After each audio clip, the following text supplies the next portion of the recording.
अस्सलाम वालेकुम students, professor Aamir Afzal English criticism के साथ आपके सामने।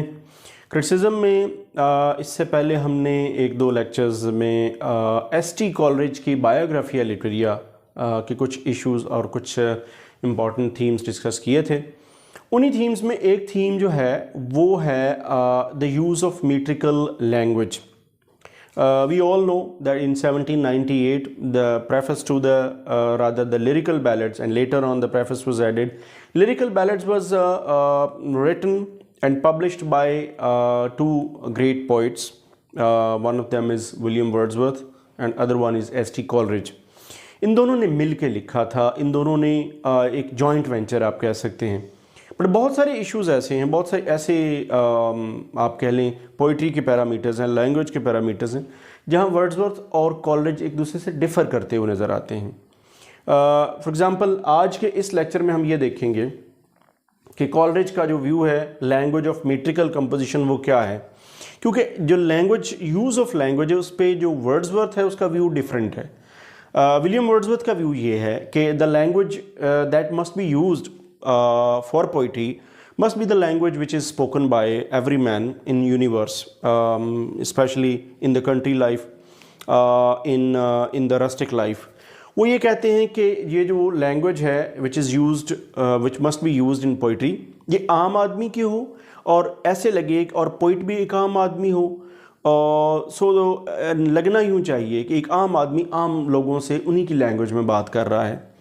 सो rustic language, rustic people, rustic background और लैंग्वेज ऑफ सिंपल मैन, ये एक उनकी बहुत कंट्रोवर्शियल लेकिन एप्लीकेबल एक उनका अपना एक थियरी ऑफ लैंग्वेज है।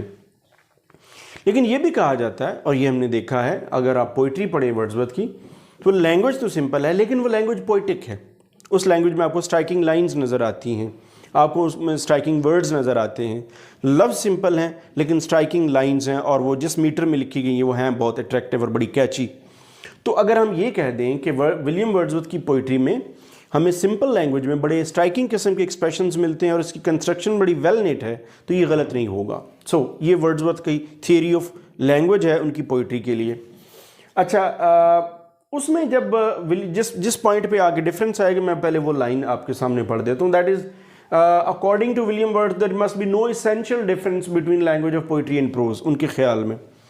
तो क्रिटिक्स ये कहते हैं कि when we talk about essential, तो essential से हमारी मुराद या विलियम वर्ड्सवर्थ की मुराद ये है probably कि वो लफ्ज़ essence को फोकस कर रहे हैं। When we talk about the word essence or we go in the history or the etymology of essence, essence means the real existence or the crux or the very existence of things.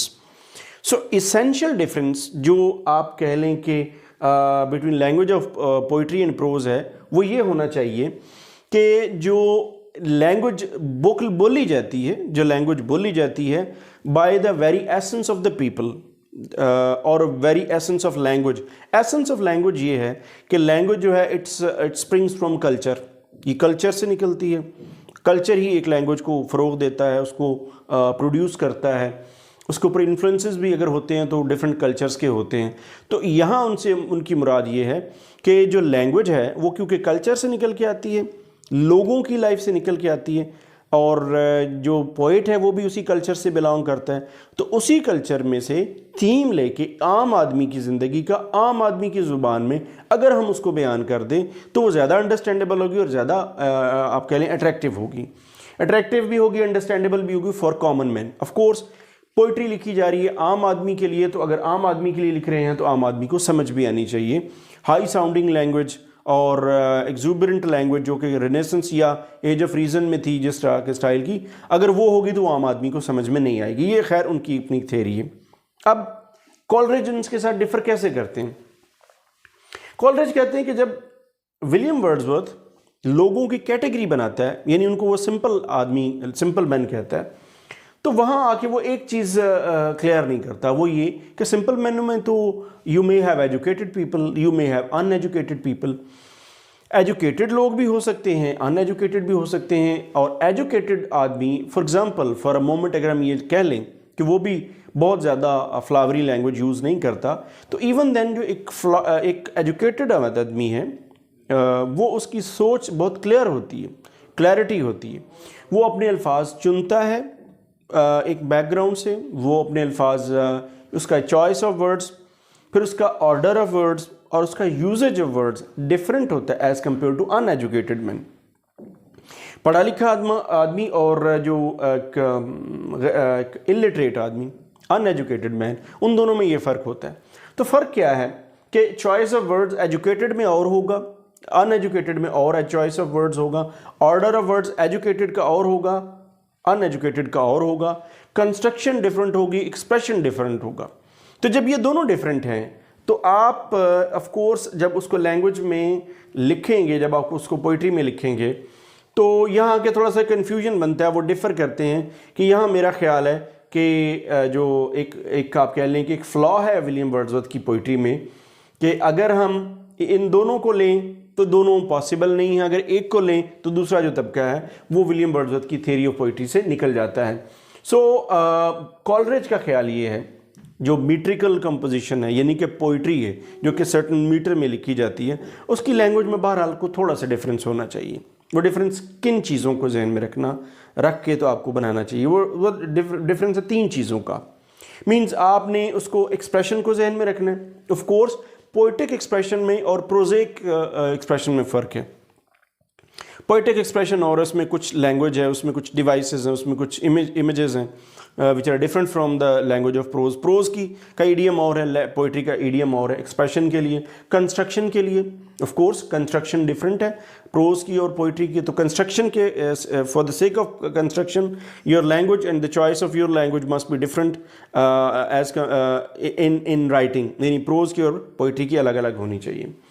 आखिर उसमें वो कहते हैं कि order of words of course ये भी देख लें कि जो प्रोज होती है उसमें ऑर्डर ऑफ वर्ड्स और होता है और पोइट्री में और तरह का होता है।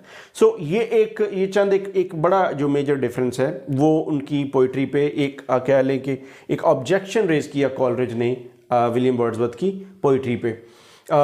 वेरी वैलिड ऑब्जेक्शन, और क्रिटिक्स के लिए, स्टूडेंट्स के लिए और पढ़ने वालों के लिए ये वाकई एक बहुत बड़ी एक आप कह लें कि डाइवर्सिटी है, वैरायटी ऑफ व्यूज़ है जब हम इन दोनों को पढ़ते हैं। तो ये जो आज की वीडियो है इसमें सिर्फ हमने उनकी एक एस्पेक्ट को डिस्कस किया with some more aspects, points of difference and similarities with William Wordsworth. I will come back in next videos. Thanks for watching.